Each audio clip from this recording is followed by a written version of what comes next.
오늘 본문을 시작으로 좀 구조가 좀 독특합니다. 왜냐하면 대개는 예수님께서 말씀을 하시다가 비유를 들어서 말씀하신 경우가 참 많잖아요. 비유를 든다는 것은 우리가 인간의 이성적 한계가 있을 수 있잖아요. 하나님은 하늘의 신비한 것들을 가르치고자 싶은데 인간의 지혜와 지식적 한계가 있기 때문에 예수님께서 하늘의 것들을 얘기하실 때 우리가 이 땅의 삶을 살아가는 것에 익숙한 것으로 빗대어서 그걸 비유적으로 쉽게 풀어 얘기하는 그런 경우가 많습니다. 그래서 오늘 이제 본문의 말씀은 비유가 나오는데 하나만 나오는 게 아니에요. 오늘 본문을 시작으로 마치 이 비유가 시리즈처럼 연속적으로 3개나 무려 기록되고 있습니다. 그 첫 번째가 오늘 본문의 두 아들의 비유고, 그 다음에 포도원 농부의 비유, 그리고 마지막이 혼인잔치의 비유가 이렇게 연속적으로 계속 기록되어 있습니다. 이 3가지의 비유는 하나의 사건 때문에 사실 예수님께서 지금 말씀하고 있는 겁니다. 그것은 다른 것이 아니고 지난 주일날 우리가 함께 살펴보았던 논쟁 때문이었다는 거예요.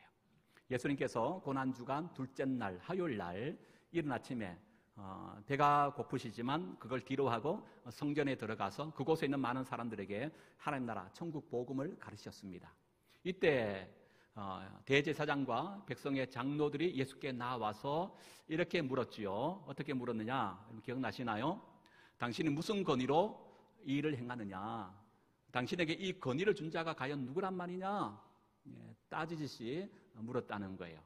그도 그럴 것이 예수님은 누구로부터 하나님의 나라에 대한 말씀을 배운 적이 없습니다. 여러분, 우리가 잘 아는 신약의 그 사도 바울 같은 경우는 그 당시에 유대의 이 그 율법의 학파가 있습니다. 세 사람의 석학이 있는 그 중에 하나가 가말리엘입니다. 가말리엘에 대한 어떤 대단한 어떤 이 시대에 생각하면 율법 교사, 석학 정도라 얘기할 수 있는데 사도 바울은 그 가말리엘의 문화생입니다. 그 밑에서 사사했다는 거예요. 그런데 예수님은 그 누구로부터 배운 것이 없어요. 이걸 그 대제사장과 백성의 장로들이 모를 일이 없다는 것이죠. 그리고 사실 이 성전에서 가르치는 것은 누구나 아무나 가르칠 수 있는 것이 아닙니다. 산헤드린 공의회라고 하는 유대의 최고 입법, 사법, 행정, 무엇보다 종교의 최고 의결기구, 최소한 산헤드린 공의회 허락을 받은 자, 요즘 얘기하면 자격증이 있는 자만이 가르칠 수 있는 거예요. 그런데 예수님은 자기가 봤을 때 그런 누구로부터 이름난 자로부터 사사받은 것도 아니고 또 나아가서 자격증이 있는 것도 아닌데 어떻게 가르치고 이런 일을 행하느냐라고 핀잔하면서 이렇게 이제 비판하고 있는 것이죠.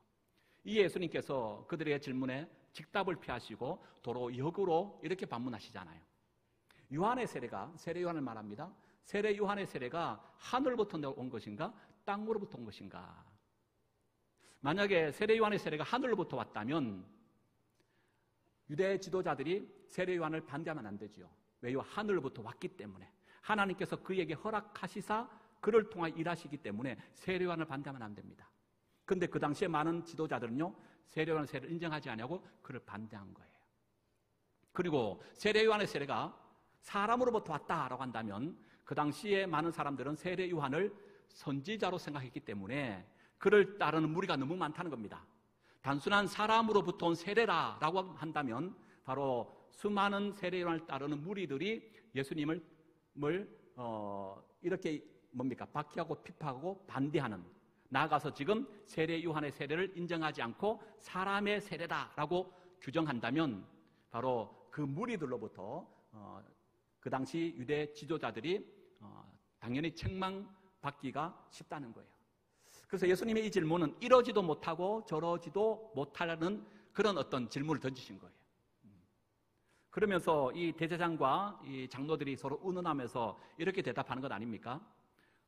우리가 잘 알지 못합니다. 예수님 뭐라 그래요? 그걸 받아치시면서 그래? 그러면 나의 권위도 어디에서 왔는지 너희에게 말하지 않겠다. 이렇게 말하면서 첫 번째 이 분쟁이었던 권위에 대한 얘기가 종식되게 돼요.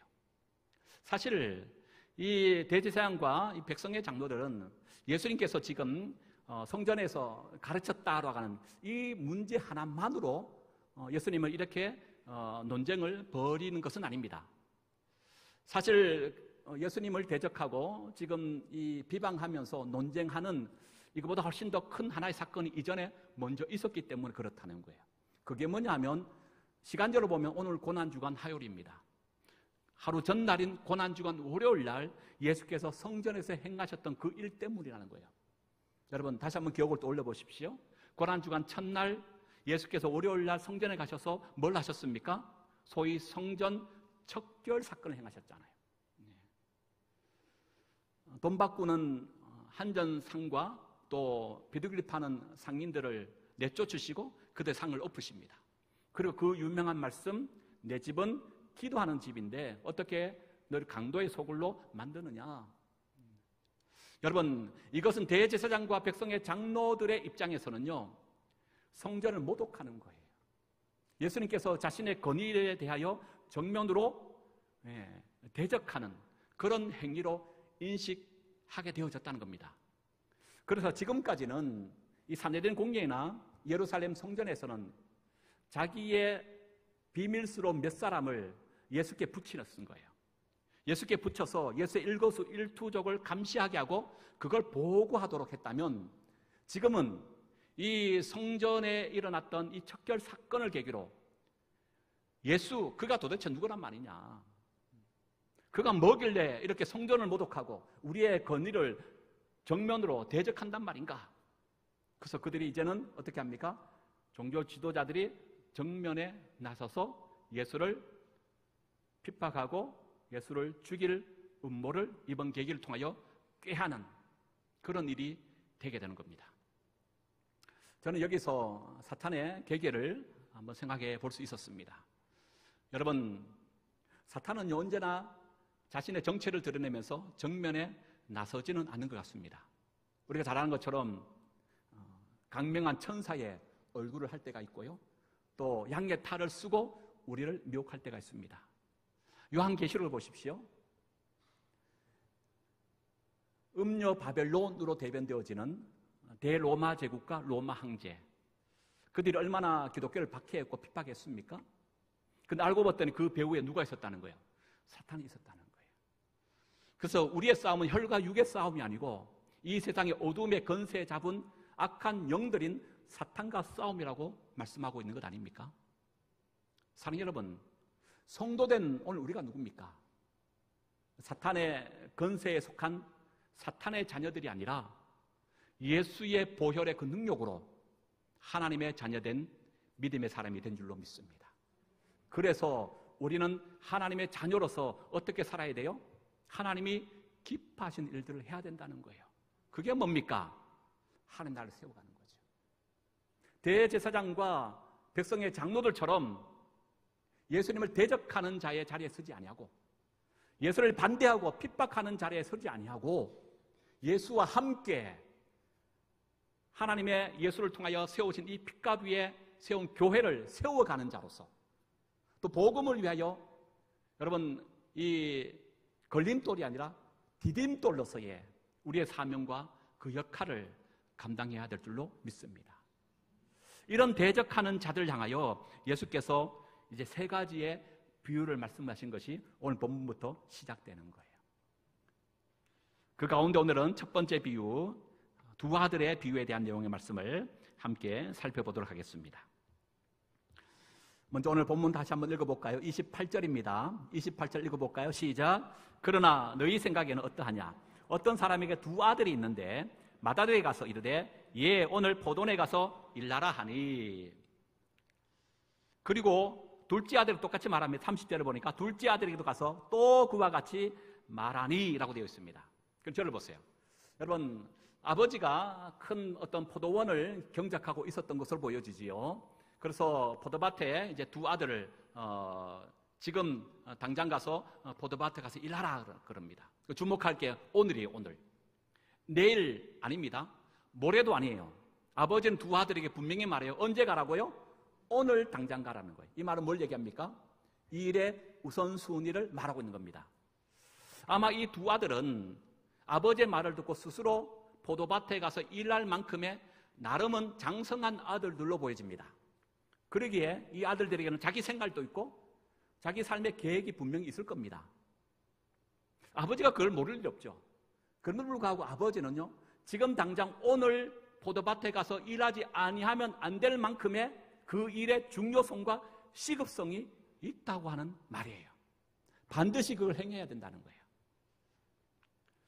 지난 수요일 날 제가 예배 중에 잠시 말씀드렸습니다만은 하나님께서 이 솔로몬을 특별하게 택하셨어요. 그 솔로몬을 얘기할 때에 그 택하였다라는 동사가 3번 거듭 반복됩니다. 솔로몬을 택하시고 또 솔로몬을 택하시사 솔로몬을 또 세우셨다. 이런 말씀이 3번 반복돼요. 그러니까 여러분, 하나님께서 솔로몬을 왕으로 택하신 이유가 있더라는 겁니다. 그게 뭘까요? 다윗이 짓지 못했던 성전을 누굴 통하여 짓도록 하기 위하여?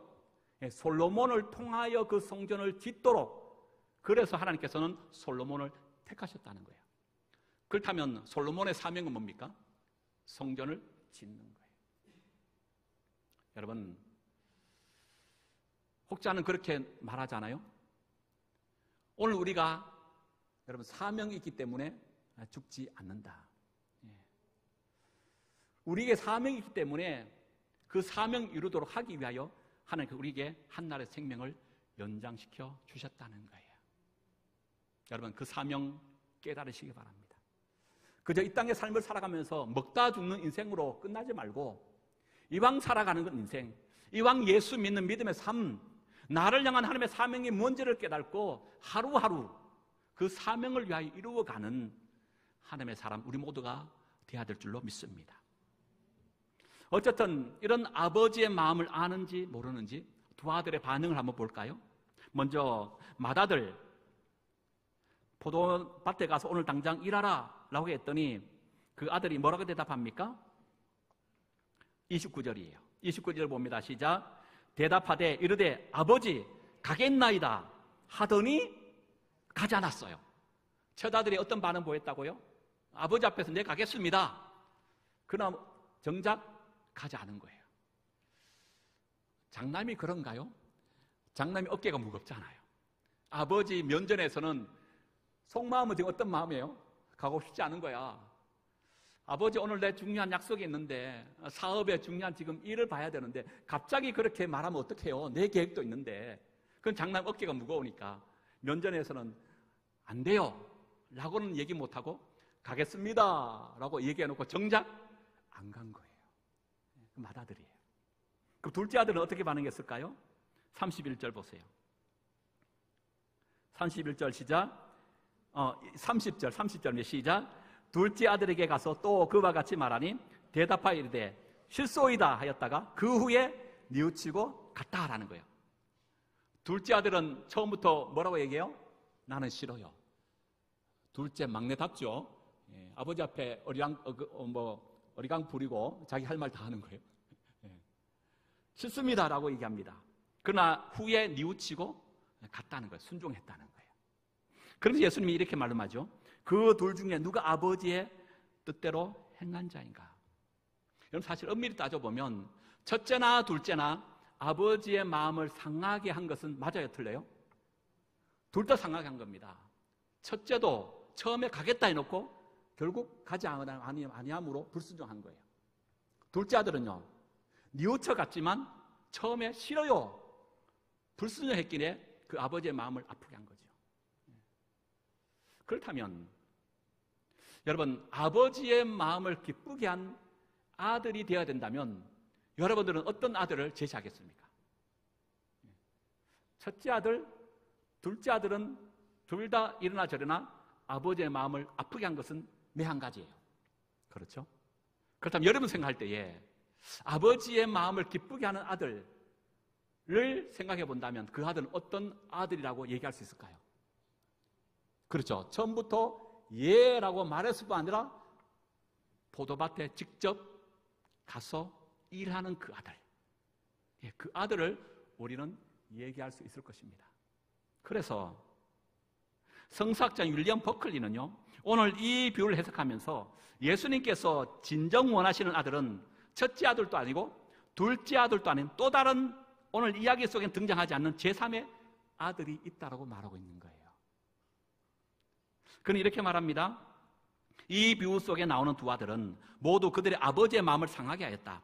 아버지에게 참으로 기쁨을 주는 아들은 자진하여 아버지의 말씀을 듣고 기쁘게 아버지의 말씀에 순종하는 아들이다. 성경에 보면 수많은 사람들이 등장합니다. 그 가운데 크게 세 부류로 나눠볼 수 있는데요. 첫 번째 사람은 무심이에요. 무심. 들으신 분들 아시죠? 하나님 앞에 마음의 문을 딱 닫고 처음부터 끝까지 하나님 마음에 아픔을 주는 사람이에요. 성경에 어떤 인물이 있습니까? 북왕국 이스라엘의 가장 악한 왕 아합 같은 왕, 남왕국 유다의 왕들 가운데 역대 가장 오래 통치했던 55년 통치했던 므낫세 같은 왕. 무심해요. 마음을 열지 않았어요. 반심도 있어요. 반심. 첫아들 같은 사람. 처음엔 예했다가 결국 하나님을 떠난 자. 성경 속에 누굴 얘기할 수 있을까요? 초대왕 사울 같은 왕, 초대교회의 아나니아와 삽비라 같은 이런 부부도 얘기할 수 있겠지요. 또 무심이 있어요. 처음에는 둘째 아들처럼 싫어야 했다가 나중에 뉘우쳐서 믿음 생활 열심히 하는 그런 사람이 있어요. 누굴 얘기했을까요? 바울 같은 사람. 우리가 손꼽을 수 있죠. 그리고 우리가 주목해야 될 전심의 사람이 있어요. 전심. 처음과 끝이 마음 문 활짝 열고 하나님을 바라보고 하나님의 기쁨이 되어졌던 이런 사람이 있더라는 거예요. 누굴까요? 맞아요. 다윗 같은 사람이에요. 그래서 다윗은 유일하게 하나님 마음에 합한 자라고 인정받아요. 그런데 엄밀히 따져보면 다윗도 흠이 있어요? 없어요? 흠이 있어요. 밧세바를 범하는, 그의 남편을 전쟁 일선에 보내 죽게 하는 그런 다윗이었어요. 그래서 여러분, 정말 엄밀하게 따져보면 하나님 아버지의 마음에 온전히 순종하고 그 아버지의 마음에 기쁨을 드렸던 사람은요, 한 사람밖에 없었던 것 같아. 누굴까요? 예수 그리스도가 봐요. 그런데 여러분, 그러기에 오늘 이 비유를 통하여 우리가 중요한 교훈을 얻어요. 뭘 얻습니까? 우리 모두는 하나님 아버지의 마음을 아프게 했던 자식들이라는 거예요. 그래야 안 그래요? 여러분, 이것은 뭐 남 얘기할 필요 없습니다. 자녀를 둔 부모는 이 하나님 아버지를 마음을 잘 아실 거예요. 열이면 열, 한 자녀 관계없습니다. 여러분, 자녀를 키우면서 때로는 이 자녀 때문에 기쁨이 되어지고 감사가 되어지고 또 자랑거리가 되어지는 일도 많죠. 그러나 그것만 있던가요? 자녀 때문에 속상해하기도 하고, 자녀 때문에 아파하기도 하고, 자녀 때문에 잠도 못 자는 그런 일도 많이 겪고, 그렇지 않습니까? 그러니까 여러분, 이 땅에서의 자녀들은 어쩌면 다 그런 것 같아요. 우리가 어떤 자녀다? 다 하나님 마음에 아픔을 줬던 첫째고 둘째 아들 아닌가. 그런데 불구하고 우리가 이 자리에 선 거예요. 어떻게 설 수 있었습니까? 아버지 하나님의 무한한 사랑 때문인 거죠. 우리는 이 자리에 설 수 있는 자격이 없었어요. 그걸 로마서 뭐라 그래야 됩니까? 의인은 없나니 하나도 없다고 그래요. 모든 사람이 죄를 범하였으면 하나님의 영광에 이르지 못한다고 말해요. 그런데 하나님은 이런 못난 자식을 살리겠다고 당신의 하나밖에 없는 아들 예수를 십자가까지 지게 하신 거예요. 그러니까 이 비유를 통하여 우리가 깨달아는 것은 내가 첫째 아들이고 내가 둘째 아들이구나. 이러나 저러나 나는 하나님 아버지의 마음에 굵은 대못을 받고 불순종했던 하나님 아버지의 마음을 아프게 했던 불효자에 불과하구나. 이런 날 구원하시기 위하여 어떻게 하셔요? 품고 안아주신 거예요. 탕자 비유가 바로 그걸 말하잖아요. 아버지가 살아있는데도 불구하고 재산을 미리 달라는 거예요. 상속해달라는 거예요. 이것은 유대 사회에서 있을 수 없는 일입니다. 아버지가 죽어야 상속을 받아요. 살아있을 때 상속권을 미리 받는 것은요, 한편 아버지를 죽게 하는 거예요. 그런데 불효된 이 아들 상속받아 집을 나갑니다. 허랑방탕합니다. 거지가 되었었습니다. 돼지가 먹는 지연 열매도 제대로 먹지 못하는 인생이 되었습니다. 근데 어떻게 합니까? 아버지는 이 집 나간 아들 어떻게 해요? 오매불랑 언제 올 건가? 아버지는 아들이 올 그 동구방만 쳐다보고 있는 거예요. 아버지가 여러분 다른 사람은 아무도 몰랐는데 아들이 저 멀리서 집을 향하여 오고 있는 겁니다. 아버지는 분명 그 아들을 보게 된 거예요. 다른 사람은 몰랐어요. 근데 아버지는 아들의 그 흐릿한 모습만 봐도 내 아들인 줄 알고 달려가 그를 품어 안습니다. 따지지 않습니다. 네가 왜 집 나갔느냐? 네가 왜 그런 못된 짓을 했느냐? 어떻게 이 거짓골로 다시 돌아왔느냐? 라고 아무런 묻지 않습니다. 그저 품고 안아주고 눈물 흘릴 뿐입니다. 그리고 자신의 옷을 벗겨 그 아들이 입힙니다. 새로운 신발을 신겨줍니다. 자신의 인장 바지를 빼서 아들에게 줍니다. 그리고 살찐 송아를 잡아 동네 장치를 벌입니다. 그것이 우리를 향한 하나님 아버지의 마음이고 사랑이었다는 거예요. 여러분, 그래서 저는 신앙이 뭐냐? 신앙은 다른 것이 아니라 봅니다. 신앙은요, 내가 누구인지 아는 거예요. 그리고 신앙이 뭐냐? 이런 둘째, 이런 첫째 아들 같은 불효막심한 아버지 하나님의 마음에 대못을 받고 상처를 줬던 죄인인데도 불구하고 그러나 여전히 나를 사랑하시고 나를 품으시고 나를 용서하시고 나를 안으시는 당신의 하나밖에 없는 아들 예수를 십자가에 죽게까지 나를 살려내시기 위하여 그렇게 하셨던 하나님의 그 사랑을 아는 것, 저는 이것이 신앙이라고 봅니다. 여러분, 오늘 본문으로 다시 한번 돌아오십시오. 예수님께서 이제 이 비유에 대한 설명을 하시기 시작합니다. 31절입니다. 31절 봅니다. 시작. 그들 중에 누가 아버지의 뜻대로 하였느냐? 이르되 둘째 아들이다. 예수께서 그들에게 이르시되 내가 진실로 진실로 이르노니 세리와들과 창녀들이 너희보다 먼저 하나님 나라에 들어가리라. 여러분, 둘째 아들은 결국 누굴 얘기하고 있다고요? 세리들과 창녀들임을 말하고 있다는 거예요. 여러분, 세리와 창녀들, 이들은 한결같이 처음 둘째 아들처럼 아버지의 마음을 아프게 한 자들입니다. 세리, 세금을 걷는 자예요. 그 당시에는 로마의 지배를 받고 있었기 때문에 로마는 식민지된 그 나라에 아주 가한 세금을 거둡니다. 그 역할을 누가 했느냐? 세리가 한 거예요. 세리들은 자국민들에게 과도한 세금을 착복합니다. 그리고 정한세를 로마 정부에 바치고 나머지는 자기 주머니에 집어넣는 거예요. 그래서 유대 사회 속에서의 그 당시 세리는요, 살인자 내지 나라를 팔아먹는 매국노로 취급당했습니다. 죄인이었다는 거예요. 창녀도 마찬가지죠. 몸을 파는 더러운 여인, 부족한 여인이라고 여겼습니다.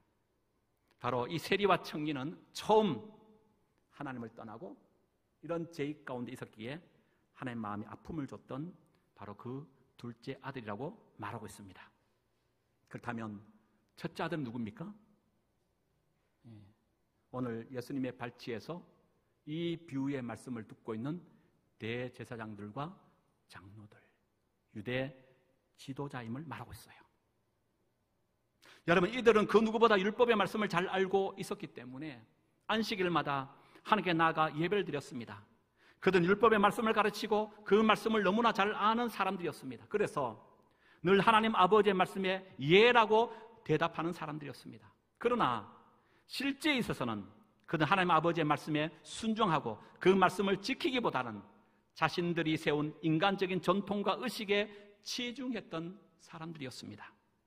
날마다 주여 주여 외치고 있지만 자신들이 하나님 아버지의 말씀을 가장 열심히 지키는 사람이라고 큰 소리치고 있었지만 실상은 전혀 그렇지 않았다는 거예요. 그래서 대답은 항상 예라고 했지만 결코 그 말씀에 순종하지 않으므로 사실은 하나님 아버지의 마음을 가장 상하게 했던 자들이 당시 종교 지도자들이었다는 거예요. 둘 다 모두 하나님의 마음을 사실 아프게 한 자들이었어요.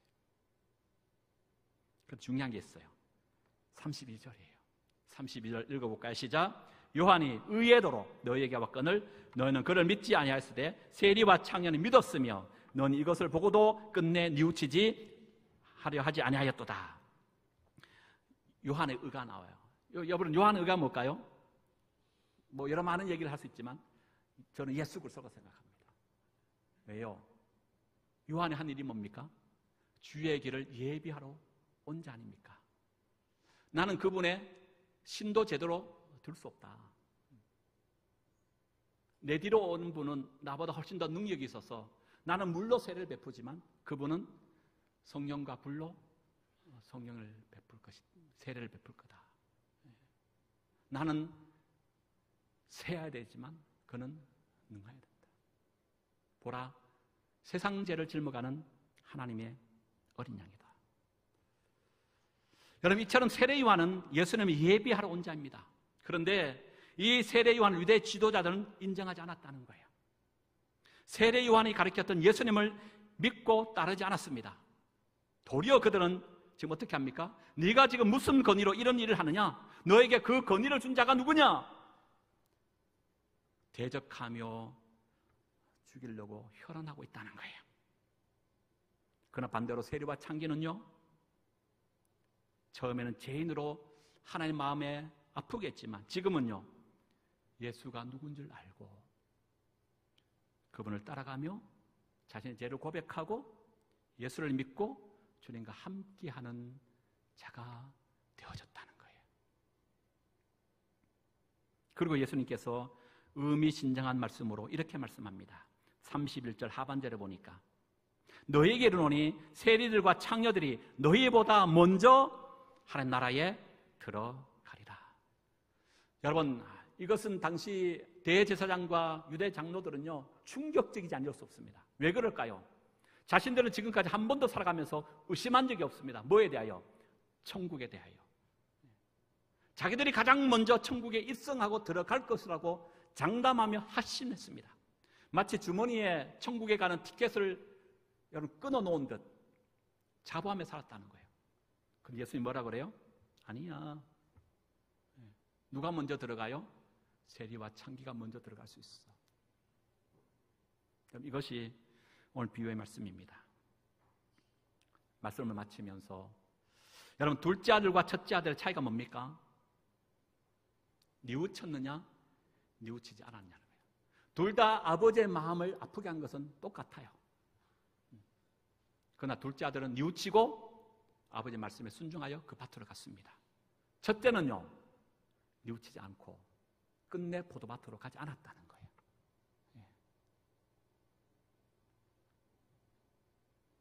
그래서 한번 따라해 보실까요? 하나님은 진실한 회개를 참된 믿음의 증거로 보신다. 하나님은 안 하셔도 됩니다. 진실한 회개를 참된 믿음으로의 증거로 봐요. 우리의 믿음이 있느냐 없느냐 뭘로 하나님 확인하신다고요? 진실한 회개가 있었느냐, 뉘우침이 있었느냐, 네 꼬라지가 얼마나 더러우냐 아냐는 거예요. 그런데 오늘 이 시대 사람들은 뭐라 그래요? 교회에서마저도 뭐라 그래요? 죄의 문제, 회개 문제 더 이상 얘기하지 않아요. 왜요? 성도 듣기 싫다는 거야. 그저 교회 오면 축복. 그저 잘 될 거야. 원하는 소원 다 이루어질 거야. 달콤한 유혹의 말들만 쏟아냅니다. 정작 들어야 할, 그를 구원하고 살릴 우리 존재의 근원이 어디서부터 출발되었는지, 내 삶의 근거의 뿌리가, 내 본성이 지금 어디에 뿌리를 내리고 있는지 그걸 말하지 않아요. 근데 자신을 나를 못 보는 거야. 그걸 회개할 줄도 모르고 변화가 안 일어나는 거예요. 주님이 필요 없는 거예요. 그저 주님을 믿는 이유는 기복신앙, 예수 때문에 사업 성공하고, 예수 때문에 인생 출세하고, 예수 때문에 내가 뭔가 더 얻고, 예수 때문에 내가 죄가 씻겨지고 예수 때문에 내 죄가 드러나고 예수 때문에 주 안에 본성이 나타나고 있다는 것을 생각지도 않아요. 돌아가야 돼. 오늘 두 아들의 비유를 통해 이걸 말합니다. 두 아들 모두 아버지의 상처를 준 거예요. 차이가 있다면 자신의 존재가 얼마나 추하고 악했는지, 아버지의 마음에 얼마나 아픔을 남겼는지 깨닫고 뉘우쳐 아버지의 명령에 따라 순종하고 있다는 거예요. 여러분, 제3의 아들 우리가 다 되었으면 좋겠습니다만 우리는 첫째 아들 아니면 둘째 아들입니다. 택해야 돼요. 하나님의 은혜가 우리 가운데 있기를 원합니다. 우린 때로는 첫 아들 내 자리에 설 수 있습니다. 그렇게 하지요. 환경이 되고 상황이 되고 감정이 좋을 때는 순종합니다. 그러나 그렇지 않을 때는 그렇지 않은 행동을 해요. 뒤돌아보니까 자기의 잘못을 깨닫고 그 일을 하는 둘째 아들 같은 모습이 내 속에도 있습니다. 그러나 중요한 것은 하나님 원하신 아들이 뭐예요? 우리는 어쨌든 하나님의 은혜로 살아가는 존재입니다. 하나님의 온전한 기쁨이 될 수 있는 아들은 당신 하나밖에 없는 예수밖에 없어요. 우리는 다 부족하고 연약합니다. 그럼에도 불구하고 둘째 아들의 삶을 사셔야 돼요. 그래도 내 힘으로 내 능력으로 사는 존재가 아니고 아버지의 은혜가 있지 않고는 살아갈 수 없습니다. 내 연약함의 죄인임을 깨닫고 아버지의 국률과 사랑을 덧입어 이제 주 예수 그리스도의 그 믿음의 길을 걸어가며 주께서 나를 통하여 행하고자 하셨던 그 일들을 하나하나 행하는 것으로부터 아버지의 기쁨의 삶을 살아 드러내는 우리 모두가 되어야 될 줄로 믿습니다.